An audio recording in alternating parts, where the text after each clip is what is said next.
jiraadhe dunku igawani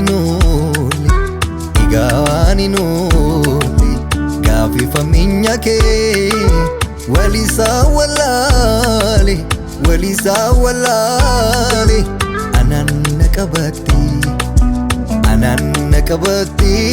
maf anan namita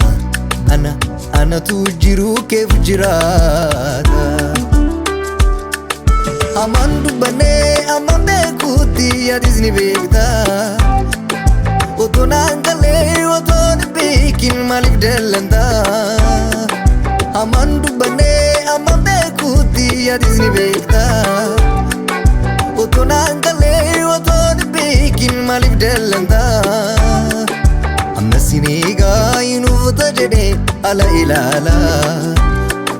otonde biina tumanafde bitana gali amalan mala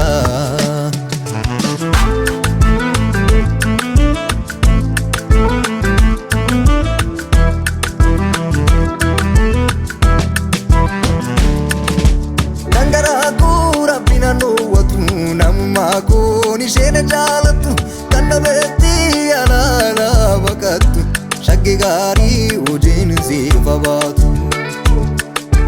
dangara kura binano watu namma ko nishene jalatu kannabeti alala wakatu shagge gari ujin zifabatu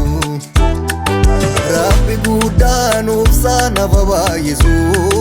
umnan kabe uveto zinambizu jalalan sif kabu uto ilaltu abba uri tanan kanajirtu ayyalalatu jagen ayyalalatu ayo ayyalalatu jagen ayyalalatu akazna gode oto si jalla